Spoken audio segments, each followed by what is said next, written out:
বাটুল দি গ্রেটের অমর স্রষ্টা শ্রদ্ধেয় শ্রী নারায়ণ দেবনাথের প্রয়াণে আমরা গভীরভাবে মর্মাহত। তাঁর আত্মার চিরশান্তি কামনা করি।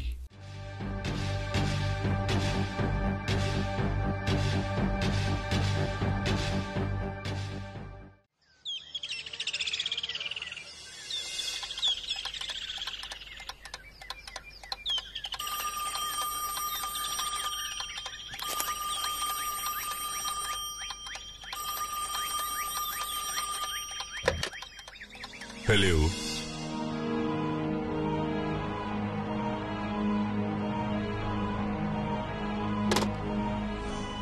চল তাড়াতাড়ি রেডি হয়ে নে, আমাদের এক্ষুনি বেরোতে হবে।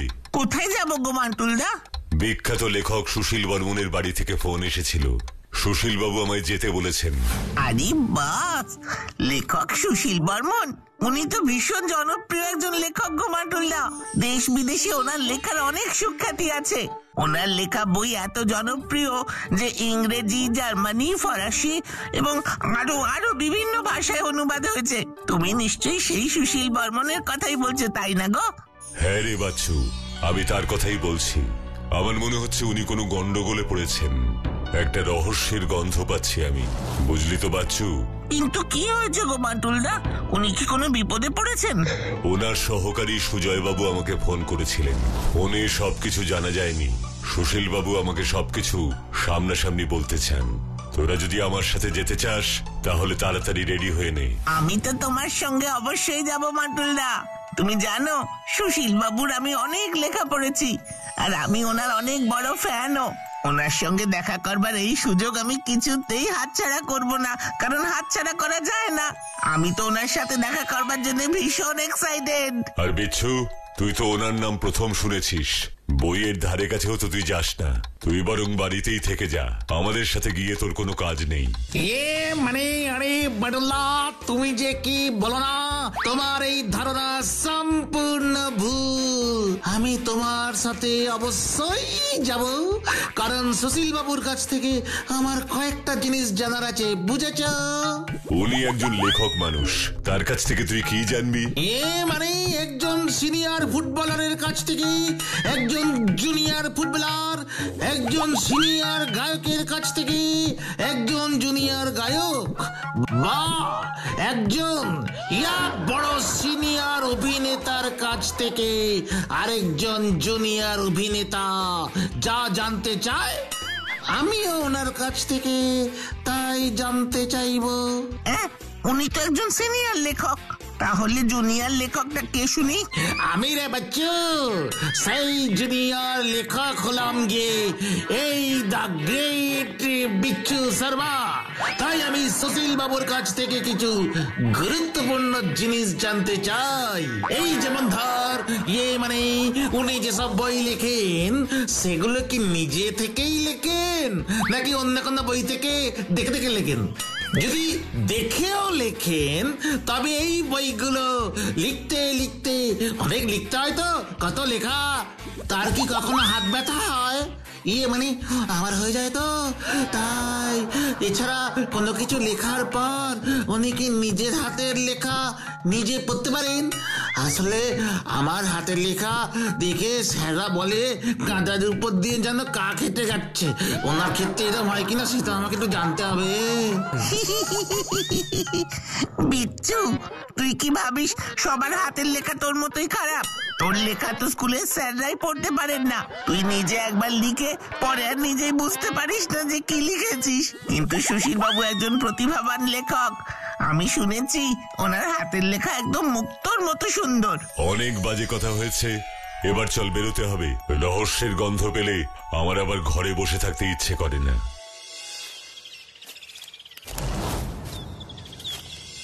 বলুন সুশীল বাবু, হঠাৎ এমন জরুরি তলব কেন? আমার একটা বহু মূল্যবান জিনিস চুরি হয়ে গেছে মাটুল বাবু। কি জিনিস? একটা কলম। আমার বহু মূল্যবান একটা কলম চুরি হয়ে গেছে মাটুল বাবু। ওই কলমটা আমি আমার ছাত্র জীবনে পেয়েছিলাম। আন্তর্জাতিক খ্যাতি সম্পন্ন লেখক মিস্টার জেমস লরেন্স আমার প্রথম লেখা পড়ে কলমটা আমাকে উপহার দিয়েছিলেন।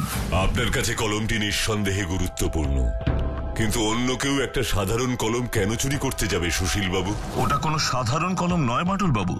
কলমের নিবটা সোনা দিয়ে তৈরি, কলমটাও মেহগিনি কাঠের তৈরি, আর তার গায়ে হিরে বসানো রয়েছে।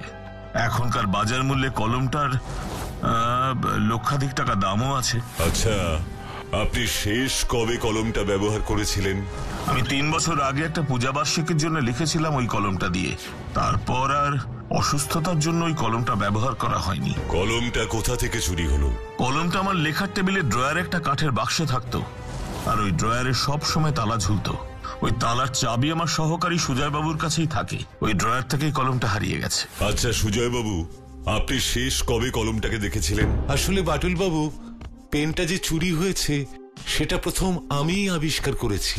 দয়া করে ঘটনাটা সব খুলে বলুন সুজয় বাবু, নইলে আমি তদন্ত এগোতে পারবো না। তদন্তের ক্ষেত্রে আপনাদের বক্তব্য খুবই জরুরি। বলছি বাটুল বাবু, এবছর আন্তর্জাতিক সাহিত্য সম্মেলন লন্ডনে অনুষ্ঠিত হবে। এবার আয়োজক সংস্থা আমাদের স্যার মানে সুশীল বাবুকেই প্রধান অতিথি করতে চায়। আর তাই লন্ডন থেকে মিস্টার থমাস গত পরশুই এখানে আসেন স্যারকে সাহিত্য সম্মেলনে নিমন্ত্রণ জানানোর জন্য। কথায় কথায় মিস্টার থমাস স্যারের পেনটা দেখতে চান। তাকে কলমটা দেখানোর জন্য আমি যখন দেরাজ খুলি, দেখি ভেতরে কলমটা নেই। আর তারপরেই আমি টেলিফোন করে আপনাকে খবর দিই বাটুল বাবু। 3 বছর আগে কলমটা দিয়ে লেখা হয়েছে, আর 3 বছর পরে দেরাজে কলমটা আর নেই। আচ্ছা, আপনাদের কারোর উপর সন্দেহ হয়? কলমটা চুরি হওয়ার পরদিনই বাড়ির অনেক দিনের পরিচারক নগেন তার গ্রামের বাড়িতে চলে যায়। আমার মনে হয় নগেনই এই কাজটা করেছে। কেন এমন মনে হয় আপনার? নগেনের নাকি প্রচুর টাকার দরকার। সে কিছুদিন আগেই আমার কাছে 2 লাখ টাকা ধার চেয়েছিল। আমার মনে হয় এই টাকার জন্যই সে এই কাজ করেছে। আচ্ছা, নগেন বাবু কোথায় থাকেন? নগেন হাতিমারা গ্রামে থাকে। দেখুন বাটুল বাবু, আমরা চাইলে ব্যাপারটা পুলিশে জানাতে পারতাম, কিন্তু পুলিশ নগেনকে গ্রেপ্তার করে নিয়ে যেত, সেটা স্যার কখনোই চান না। শত হলেও নগেন এই বাড়ির পুরনো কর্মচারী। আমরা চাই আপনি হাতিমারা গ্রামে গিয়ে নগেনের কাছ থেকে ওই কলমটা উদ্ধার করে নিয়ে আসুন। যদি সত্যি নগেন ওই কলমটা নিয়ে থাকে, তাহলে আমি ওটা নিশ্চয়ই উদ্ধার করে আনবো সুজয় বাবু। কিন্তু তার আগে আমায় তদন্ত করে দেখতে হবে যে কলমটা সত্যি সে নিয়েছে কিনা। আমরা আপাতত চলি, দরকার হলে আবার আসবো। নিশ্চয়ই বাটুল বাবু, আপনি যখন খুশি তখন এখানে আসতে পারবেন, কিন্তু আপনি দয়া করে ওই কলমটা আমায় উদ্ধার করে দিন। ওটা আমার খুব প্রিয় কলম।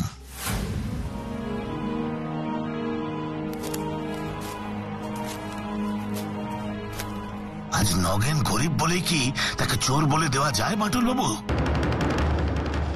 কি বললেন আপনি? কিছু না বাটুল বাবু, আপনি তদন্ত চালিয়ে যান। আমি জানি আপনি ভুল মানুষকে কখনোই শাস্তি পেতে দেবেন না।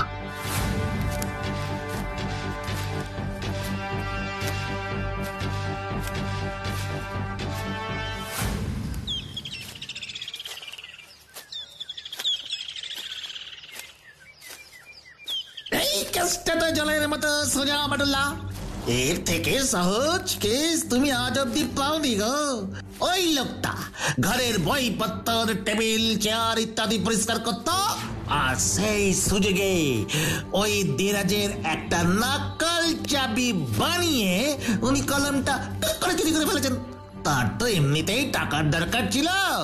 কলমটা হাতিয়ে সে সোজা গ্রামের বাড়িতে চম্পট দিয়েছে।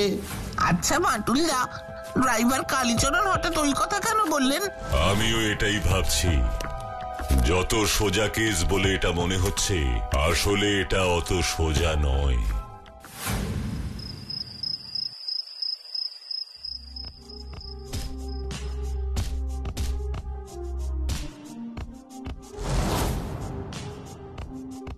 বাটুলদা, তুমি এখনো জেগে আছো? অনেক রাত হয়ে গেল তো। কোন রহস্য মাথায় ঢুকলে সেটা সলভ না করা অবধি আমার চোখে ঘুম আসে না রে। আচ্ছা বাটুলদা, এই চুরিটা অন্য কেউ করেনি তো? অন্য কেউ করলেও সেটা কে হতে পারে সেটাই ভাবছি। একবার হাতিমারা গ্রামে গিয়ে নগেন বাবুকে ধরলেই তো কেস সলভ হয়ে যাবে বাটুলদা। তাকে ধরলেই তো অনেক খবর জানা যাবে। যদি নগেন বাবু চোর হন, তাহলে নিশ্চয়ই তিনি চুরির জিনিস নিয়ে নিজের বাড়িতে বসে থাকবেন না। এছাড়া নগেনবাবু জানেন যে তার বাবু ভালো মানুষ, তিনি কখনো থানা পুলিশ করবেন না, তাই তিনি কলমটা চুরি করলেও এতক্ষণে তা বেহাত হয়ে গেছে। তাহলে আর দেরি কেন করছো বাটুলদা? কাল ভোরেই হাতিমারা গ্রামে গিয়ে নগেন বাবুকে ধরা উচিত। না রে বাচ্চু, কাল ভোরে অনেকটা দেরি হয়ে যাবে, আমায় এক্ষুনি বেরোতে হবে। আমি বেরোচ্ছি, তোরা ঘুমিয়ে পড়।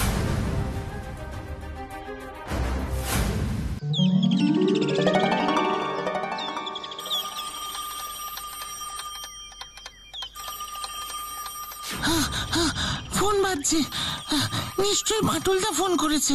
যাই যাই গিয়ে ফোনটা ধরি। হ্যালো, বাটুল বাবু আছেন? ওনাকে একটা জরুরি খবর দেওয়ার আছে। কিন্তু বাটুলদা তো এখন বাড়িতে নেই। কিছু জরুরি খবর থাকলে আপনি আমাকে বলতে পারেন, বাটুলদা এলেই আমি তাকে খবরটা দিয়ে দেব। আমাদের বাড়ির ড্রাইভার কালীচরণ নিখোঁজ। রোজ সকালে সুশীল বাবু গঙ্গার ধারে পায়চারি করতে যান, বাড়ি থেকে গঙ্গা অব্দি উনি গাড়িতেই যান। আজ ভোরে কালীচরণ সুশীল বাবুকে নিয়ে না আসায় আমি গিয়ে দেখি কালীচরণ নেই, সাথে গাড়িটাও উধাও। আমি খোঁজ নিয়ে জানতে পারি কাল রাতেই কালীচরণ বাড়ি থেকে বেরিয়ে গেছে, তারপর সে আর ফেরেনি।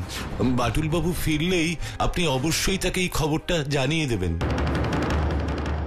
কেসটা ধীরে ধীরে জটিল হয়ে যাচ্ছে রে বিচ্ছু।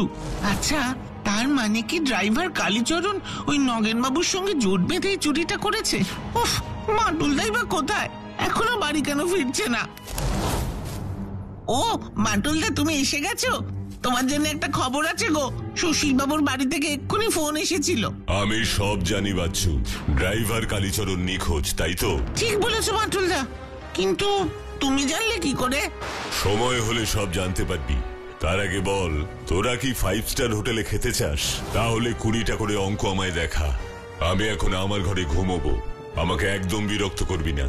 আর বিকেলে একটা গাড়ি আসবে, তখন আমায় ডেকে দিবি। কি ব্যাপার বলতে পারছো? গাড়ি আসবে, আবার 5 স্টার হোটেলে খাওয়া দাওয়া, এসব হচ্ছেটা কি রে? এই যে বুঝতে পারছিস? আরে আমিও তো সেটাই ভাবছি রে বিচ্ছু, কিন্তু এখন আর বাটুলদাকে একটু বিরক্ত করা ঠিক হবে না আমাদের। সারা রাত ঘুমোয়নি বাটুলদা, এখন বরং একটু বিশ্রাম নিক।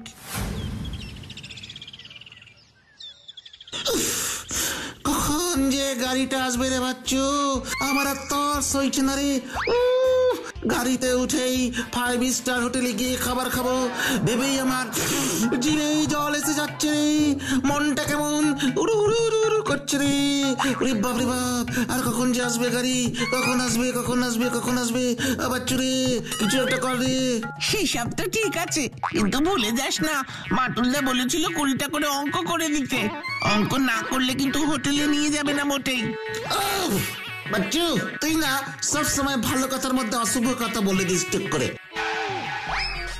মাদুল্লাহ, গাড়ি এসে গেছে।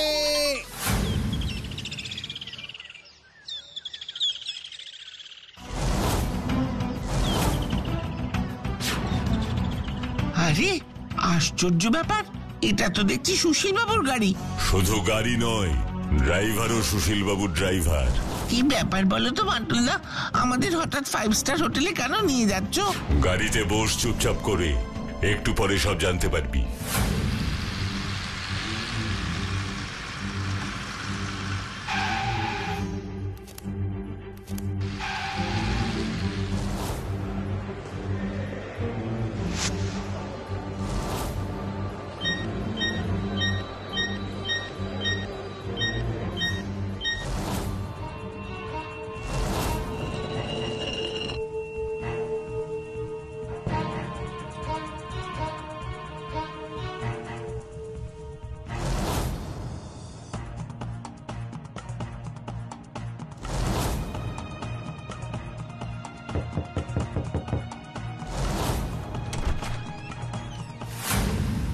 আপনি নিশ্চয়ই মিস্টার থমাস? হ্যাঁ হ্যাঁ বাটুল বাবু, আমি mister Thomas. Yes, I am mister Thomas, but who are you? আর অভিনয় করে লাভ নেই, আপনার অভিনয় শেষ হয়ে গেছে মিস্টার থমাস ওরফে সুশীল বর্মন বাবু। আপনার ছদ্মবেশ খুলে ফেলুন। করা যাবে?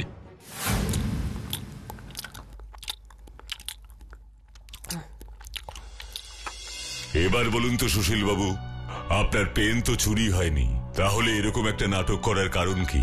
আসলে বেশ কিছুদিন ধরে একটা গোয়েন্দা গল্প লিখবো ভাবছিলাম, একটা নামী পত্রিকায় প্রকাশ করবার জন্য।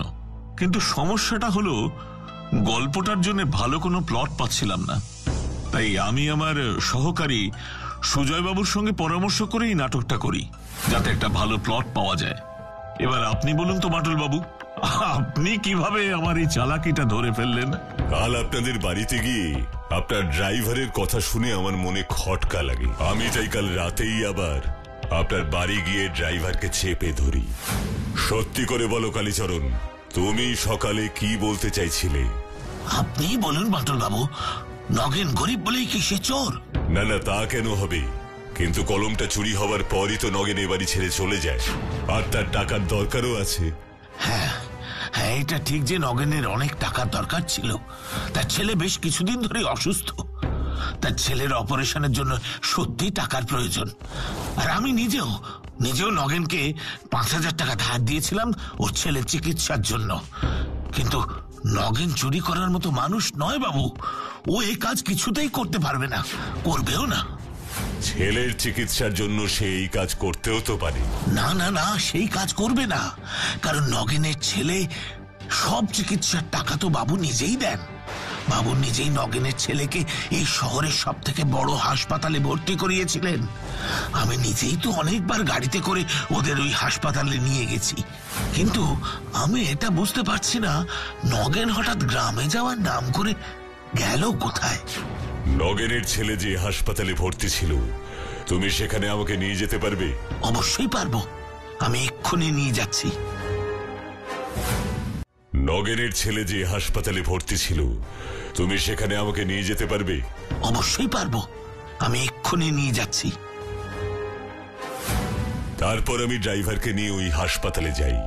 গিয়ে দেখি নগেনবাবুর ছেলে ওই হাসপাতালে এখনো ভর্তি রয়েছে, আর নগেনবাবু ওই হাসপাতালেই রয়েছেন তার ছেলের কাছে। আর তখনই আমি বুঝে যাই নগেন আসল কলমটা চুরি করেনি। হ্যাঁ হ্যাঁ, নগেন আমার বাড়িতে অনেক বছর ধরেই কাজ করছে, ও ভীষণ বিশ্বস্ত। আমি যে ওর ছেলের চিকিৎসার টাকা বহন করেছি সেটা কেউ জানুক তা আমি চাই না। তাই আমি নগেনকে কাউকে কিছু না জানিয়েই চলে যেতে বলেছিলাম। আর সেই সুযোগটাই সুজয়বাবু নেন এবং নগেন চুরি করেছে সেই ভাবনাটা আমার মাথায় ঢোকানোর চেষ্টা করেন, তাই তো? আপনি একদম ঠিক বলছেন। কিন্তু আপনারা তো চালে একটা ভুল করে দিয়েছেন সুশীল বাবু। আপনি বলেছেন এবছর আন্তর্জাতিক সাহিত্য সম্মেলনে আপনাকে আমন্ত্রণ জানানো হয়েছে। আমি খোঁজ নিয়ে জানতে পারি এই সম্মেলন 2 বছর অন্তর অন্তর হয়। এর আগের বছরই মানে 2021-এই এই সম্মেলন আয়োজন করা হয়েছিল। তার মানে 2 বছর পর অর্থাৎ 2023-এই এই সম্মেলন আবার হওয়ার কথা, 2022-এ নয়। এটা জানার পরেই আমার মিস্টার থমাসের উপর সন্দেহ হয়। মিস্টার থমাস আসলে কে সেটা জানার জন্য আমি শহরের বড় বড় হোটেলগুলোতে খোঁজ নিতে থাকি, কিন্তু কোনো হোটেলেই মিস্টার থমাস নামে কোনো ব্যক্তির খোঁজ আমি পাইনি। ব্রিলিয়েন্ট ব্রিলিয়েন্ট বাটুল বাবু। এখানেই শেষ নয় সুশীল বাবু। প্রথমে আমি ভেবেছিলাম মিস্টার থমাস নামে কেউ আসলে নেই, কিন্তু ড্রাইভার কালীচরণ মিস্টার থমাসকে দেখেছে। আমি তার কাছ থেকে জানতে পারি যে যেদিন কলমটা চুরি হয়েছে সেদিন সকালে এই 5 স্টার হোটেল থেকেই সে মিস্টার থমাস আর আপনার সহকারী সুজয় বাবুকে নিয়ে আপনার বাড়িতে যায়। তখন আমি এই হোটেলের রেজিস্টার চেক করি, কিন্তু আশ্চর্যজনকভাবে সেখানেও থমাস নামে কাউকেই পাই না। কিন্তু যেটা জানতে পারি তা হলো এই হোটেলে আপনি বিগত 1 মাস ধরে রুম ভাড়া নিয়ে আছেন। ঠিকই বলছেন বাটুল বাবু। আসলে বাড়িতে সবসময় এত লোকজন যাতায়াত করে, সবাই এসে আমার সঙ্গে সাক্ষাৎ করতে চায়, কথা বলতে চায়। এতে আমি আমার লেখার উপর মনোযোগ দিতে পারি না। তাই নতুন গোয়েন্দা গল্পটা লেখার জন্য আমি এই হোটেলে উঠে আসি, আমার লেখার কাজটুকু করার জন্য। সারাদিন এই হোটেলে থেকে লেখালেখি করি, আর রাতে বাড়ি ফিরে যাই। আর আপনি যখন হোটেলের লোকেদের কাছ থেকে জানতে পারেন যে আমি মিস্টার থমাস এবং আপনার ব্যাপারে খোঁজ করেছি, তখন আপনি আগে থেকেই থমাস সেজে এই রুমে বসে আছেন। হ্যাঁ বাটুল বাবু, আমি আন্দাজ করতে পেরেছিলাম আপনি তদন্ত করতে করতে ঠিক এখানে এসে উপস্থিত হবেন। তাই আপনাকে একটু ঘাবড়ে দেওয়ার জন্যই আমি এই ছদ্মবেশটা নিই। কিন্তু বাটুলকে ঘাবড়ে দেওয়া অতটা সহজ নয় সুশীল বাবু। একদম ঠিক বাটুল বাবু, আপনি সত্যি জিনিয়াস, সত্যি জিনিয়াস। আর এই হচ্ছে সেই কলম যেটা নিয়ে এত কেস।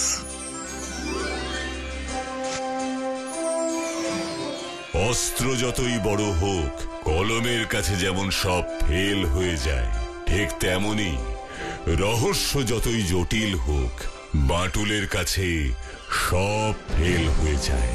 কি তাই না?